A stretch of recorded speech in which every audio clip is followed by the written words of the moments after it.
As a believer, you should learn to pick your fights.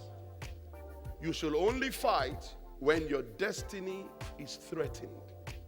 When something is trying to destroy your God-ordained purpose in life. When something threatens to hijack your destiny and derail you. There are too many parents who get into too many fights with their children. So the fights are now meaningless. And the kid expects you to freak out every time she wears her short skirt.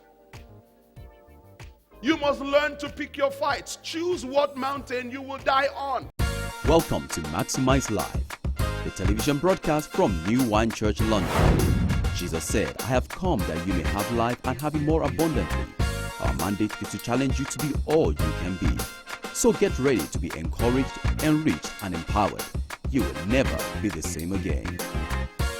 Now here is your host, Pastor Michael Olawore. Welcome to another edition of Maximize Life. I am Michael Olawore, your host and the senior pastor of New Wine Church in Woolwich, London.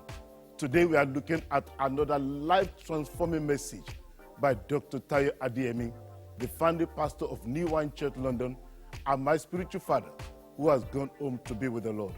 Today's message is titled, What Are You Fighting For? I'm sure it will encourage you, it will enrich you, and without fail, it will empower you. Stay tuned. Have you been there before when you need someone's help and they're criticizing you and they're rebuking you and telling you the 200 things you did wrong? But Gideon is wise. He answers them wisely.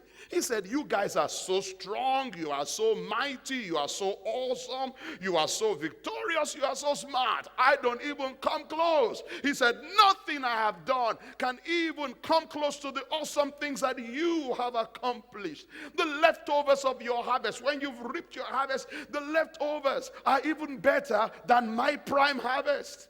So he's pumping these people up and he's stroking their ego. He says, I'm not the greatest, you're the greatest. I'm not the man, you're the man of the hour. You're the man, no, you're the man. And he's pumping them. Why does Gideon take that approach?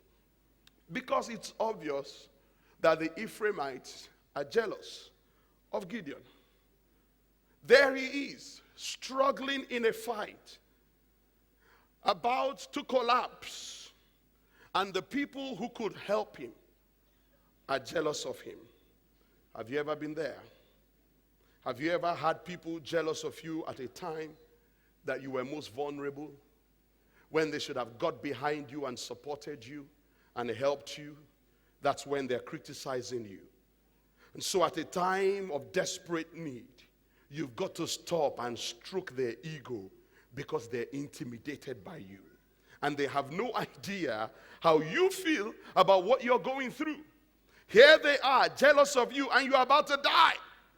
Now, apart from the men of Ephraim, he also has the men of Succoth and the men of Penuel to deal with. And their position is, we're not going to help you because we don't know if you will win. Have you seen people like that in the middle of your struggle? They stop calling you. They move back and they fold their arms and adopt a wait-and-see attitude. And if you get the victory, they'll be the first to come and congratulate you. We always knew you will win. In fact, we were interceding for you. And Gideon had a good mind to abandon the real fight and sort all these stupid people out. But he knows that he has to stay focused. He knew he could have argued with the Ephraimites, but he knew he had to stay focused. So he did not get involved in those fights because they were not the real fight. He realizes if I expend my energy on this battle, I will have no energy for the real battle. This is the first lesson to learn in your new beginnings, people. First, you must realize that in your new beginnings, there will be battles to fight. Tell your neighbor for me, there will be battles. There will be battles to fight. There will be enemies to pursue. There will be enemies to subdue. The fact that God has released you into your new beginnings doesn't mean it will all be easy and rosy. So don't let it surprise you. Even though we've said you are in your new beginnings, don't let it surprise you if you find that you have to fight. Some of you have come through a phenomenal season of fellowshipping with God, in fasting and in prayer, in receiving the word. And then you find that you are fighting battles that you've never fought in your life. And you're saying, Pastor, could this possibly be my new beginnings? Oh yes, this is your new beginnings. In fact, the reason why you're fighting is because you're in your new beginnings. I like the way somebody put it. He said, new level, new devil. Remember the new beginning protocol. You enter the land, you conquer the land, you divide the land. Tell your neighbor, go in. Say possess, say dwell, say commence, say continue, say complete. Now, before you get into a fight, you need to ensure that you have the resources to finish the fight. And there are a few questions you need to ask yourself. I'm going to deal with them this week and next week. Let's ask the first question today. Ask your neighbor for me, what are you fighting for? This is the purpose question. What is this fight all about? What's the purpose of this fight? What are you fighting for? If you enter into a fight without a sense of purpose, you will give up easily. What are we fighting for? In this marriage, what are we fighting for? In this business, what are we fighting for? In this ministry, what are we fighting for? What is the goal? What is the objective? What are we shooting for? What does success look like? What does it feel like? What does it taste like? What does it smell or sound like? What is the color of success? What's the texture or the odor or the temperature of success? Will I recognize my victory when it arrives? How are we going to know if we have got the victory? What does a great marriage look like? What does a great business look like? What does a great church look like? What does a great kid look like? Ask your neighbor again, what are you fighting for? So the question today is, what was Gideon fighting for? To answer it, go back with me to chapter 6 of Judges, verses 3 to 6. So it was whenever Israel had sown, Midianites will come up also, Amalekites, and the people of the east will come up against them. Then they will encamp against them and destroy the produce of the earth as far as Gaza, and leave no sustenance for Israel, neither sheep nor ox nor donkey. For they will come up with their livestock and their tents, coming in as numerous as locusts. Both there and their camels were without number, and they will enter the land to destroy it. So Israel was greatly impoverished because of the Midianites. Why was Gideon fighting? He was fighting, ladies and gentlemen, he was fighting because he had no choice. He had no choice. Everything was on the line. Their very survival had come under fire. He and his people were trying to settle into their new beginnings, but there was an enemy who said, no, you will not enjoy God's blessings. We will not let you enter into your destiny. Now notice, the Midianites were not coming to reap their harvest for their own benefit. They just wanted to destroy it so that the children of God will not enjoy their harvest. And do you know, in your new beginnings, there are enemies that are standing in your way, who are saying, no, you will not enjoy what God has provided for you. Are you hearing me this morning? Are you hearing me? Israel was greatly impoverished because of the Midianites. The enemy had left them nothing. So for Israel, for Gideon, fighting was not about defeating the Amalekites. It was not about defeating the Midianites. It was not about defeating the people from the east. Fighting was about securing their livelihood, securing their well-being. For them, victory was getting back what the enemy had stolen. When you understand the purpose of the fight, when you understand what you're fighting for, then you will understand what victory looks like. You know, one of the interesting things about the Iraq War was when the American troops finally moved into Baghdad, and they captured a lot of the members of the Iraqi army and interviewed them. The Iraqi army did not know why they were fighting. They said, Saddam Hussein said we should fight, that's why we were fighting. When you understand the purpose of your fight, you will gain the upper hand. So again, this morning, in your new beginnings, what does victory look like for you? Ask your neighbor for me, what are you fighting for? You know, some people already have the victory, but they do not realize it because they don't know what the victory looks like. So they don't know when to stop fighting. So they're always in a fighting mode. They're fighting the real enemy and they're fighting the apparent enemy. That's why a woman will fight her current husband over the things that her ex-husband did. That's why a man will fight his wife about the things that his mother did which he had no control over. That's why a man will fight his children because he has no control over those harassing him at work. What are you fighting for? Do you have the courage to do an accurate analysis of what's eating you? Ask your neighbor for me, what's biting you? What are you fighting for? What are you fighting for? What are you trying to accomplish? What are you fighting for? In this marriage, what are we fighting for? Is it the money? Is it the communication? Is it the intimacy? Is it the sex? In this business, what are we fighting for? Is it the respect? Is it the recognition? Is it the promotion? Is it the reward? Why are you angry all the time? If you're going to be angry, at least you owe it to yourself to know what you're angry about. Ask your neighbor again for me, what are you fighting for? You know, Gideon didn't want this fight. If you remember where we first saw him, he was not preparing to fight, he was preparing to hide. He didn't want this fight, but he had no choice. He had to fight. And I've discovered that's the most effective kind of fight. The fight that you don't want, yet you have no choice but to fight. Can I give you a word of advice this Sunday morning? Only 4 people want my advice.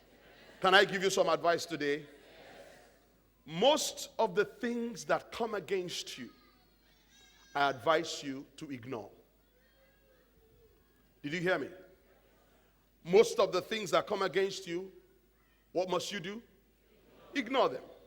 Don't try to answer every antagonism. Don't try to straighten the record about every gossip. Don't try to defend yourself against every criticism. Don't try to fight everybody who provokes you. So you're in traffic and the driver cuts you off and then he flips you off. So what? Let it go. You have a very important meeting at work. Don't get into a car chase with him and then showing him that you too can drive fast. What are you trying to prove? So you're walking by the road and a 6-year-old boy calls you the F word. So what? Just move on. So you're going to try to fight him and prove to him that he doesn't have manners. Be careful. He might have a knife.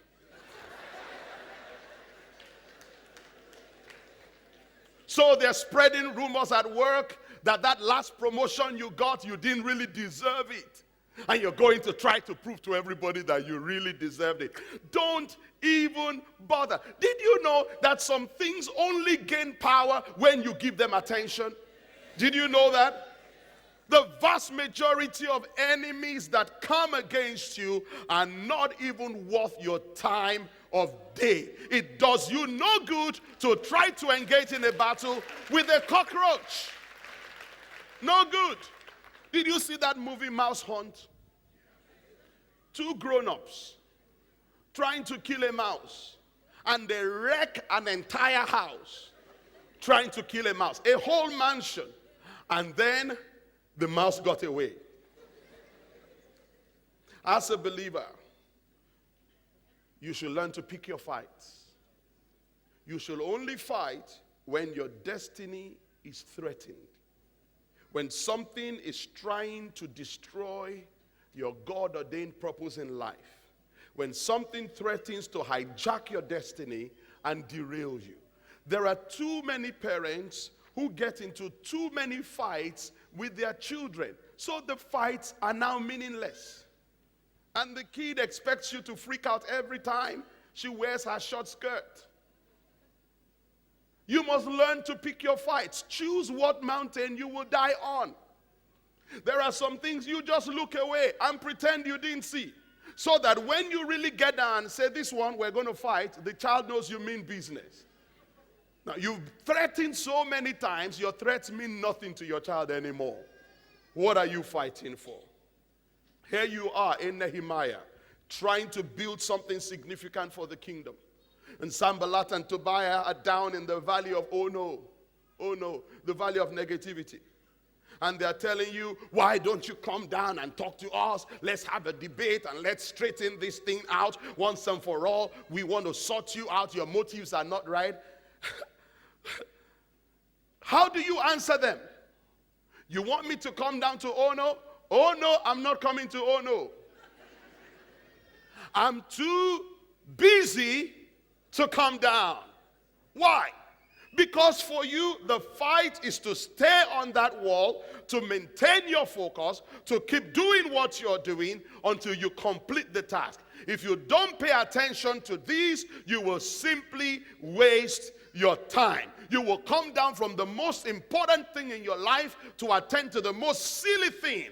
And then you will gain a hollow victory and you will forfeit the real victory. Ask somebody for me, what are you fighting for? What are you fighting for? You're fighting to get everybody to like you or understand you or agree with you. Get this now, get this. Newsflash, not everybody will like you. Not everybody will understand you. Not everybody will agree with you, especially as a believer. Be careful if you're a believer and everybody likes you. And all the time they come to you at work and say, we like your own kind of Christianity. It's not extreme, you're not fanatical, you're a nice Christian. Be careful, there's something wrong with your witness. Only a child wants everyone to like them. How did Jesus put it? He said, blessed are you when they revile you and persecute you and say all kinds of evil against you falsely for my sake. Great is your reward in heaven. He said, you will be hated by all for my name's sake. He said, if the world hates you, know that it hated me before it hated you. If they persecuted me, they will also persecute you. If you're fighting a battle because you want to be understood, you will never get the victory. There will always be someone who will criticize you. And if you pay attention to their criticism and you change your position so they will stop criticizing you, you will raise new enemies who will now criticize you. It's a battle you cannot win. If you want to be successful, you've got to be comfortable with controversy and contradiction. Victory is not defined by how many people like you or how many people agree with you. I want you to like me, but I don't need you to like me. And if I have to choose between being blessed and being liked, I will choose being blessed. Because when I'm blessed, eventually you will come back and like me. No matter what you do, somebody's not going to like you, and you've got to be okay with that. It's a sign of immaturity when you find yourself doing things that you have no conviction about, simply because you feel it will make people like you. Ask your neighbor, what are you fighting for? What's your purpose? What's aggravating you? What's pushing you? What's driving you? Distractions will come to move you away from something you are doing so well, so you can become busy and exhausted from fighting a battle that didn't even matter. See, if the enemy cannot defeat you in the real battle, he will try to defeat you in the distraction. And that's why you must ignore the distraction. Tell your neighbor for me, ignore the distraction. Tell them, I'm too busy to come down. Tell them, pick your fights. Tell them, if you don't have to fight, don't. Not every fight is your fight. Not every fight is your fight. Before you start fighting, ask yourself, is this my fight? Is this my fight? The only reason Gideon got into this fight was because the enemy had cut off his sustenance and pushed him into a corner. where he had to fight for survival. Sometimes the enemy backs you into a corner, and you know there's no way forward. You've got to confront the enemy. Gideon did not get into this fight because he heard that someone had said something to someone about something that someone said he had done somewhere before, and no. Some of us are weary because we've expended all our energy fighting battles that are not important. And there are some of us who are fighting ghosts. You know what a ghost is? The spirit of a dead person. You're fighting to prove something to your parents who've been dead for 16 years. You're trying to prove something to your sister, and she doesn't even live in London anymore. She's moved to America. And you're still trying to prove that you are smarter than her. You're trying to prove something to your ex-boyfriend that you're beautiful. You're trying to prove something to your boss who fired you. You are trying to respond to someone who is not even looking, someone who is not even there. If you've got to be effective in the real fight, you've got to scratch off your list all those fights that are not important. So take a list, look at the list in your hand. Look at the list of your fights and ask yourself, how many are important? In each of these fights, what am I fighting for? And if there are no spoils, scratch it off your list. Listen, people of God, never go to battle when there are no spoils. If there's nothing to be gained, there's nothing to be fought about. So your question should be, what's the trophy here? What's the prize here? Ask your neighbor for me, what are you fighting for? What's the trophy? And don't fight for silly trophies either. Oh, the trophy is, now they like me. Oh, really? What are you going to do with that? Now that you like me, how does that improve my life? Can I take it to the bank? Can I serve it in a plate and put it on the table and eat it? No. Sorry. You want me to fight for that? Forget it. Oh, I didn't like your message before. Now I like your message. Really? How does that change my life? Oh, Pastor Tayo, we used to come to your church. Yes, and I used to pray for you. Have you noticed that people, if you let them, they will dangle their affirmation before you like it's a medal of honor? They'll dangle their validation like it's an Oscar. So be careful what fights you get involved in. People who fight every time are not taken seriously. Are you hearing me, people? And there are some people, they are fighting addicts. When they fight, they're not interested in winning, they're just interested in fighting. Because they enjoy the cocaine rush of fighting. They grew up in a fighting environment. So within a few days, if there's no fight, they get uncomfortable and they start one. Ask your neighbor for me, what are you fighting for? What does victory look like to you? When it comes, will you recognize it? Do you have the insight to celebrate when you finally have the victory? People of God, the lesson today is very simple. In this season of your life, in this season of your new beginnings, be choosy, be picky, be deliberate. Learn to pick your fights. If you don't pick your fights, you will never build anything of significance. Because it's very difficult to build while you are fighting. If it's a real fight, don't run away from it. If it's a real fight, roll up your sleeves, pick up your weapon, and fight to the finish. But before you start a fight, ask yourself, can I finish this fight? And the only way to answer that is to ask another question. What am I fighting for? For the last time this morning, ask your neighbor for me, what are you fighting for? I trust that this message has enriched you and challenged you to be all that you can be. If you have any questions, comments, or prayer requests about what you have heard today, do not hesitate to contact me using the details on your screen right now, and I will be glad to serve you as best as I can. Also, if you live in or visit in the London, Essex, or Kent area, of the United Kingdom, we encourage you to come and worship with us at New Wine Church. All the details you need are on your screen right now. Well, till the next time on Maximize Life, God bless you.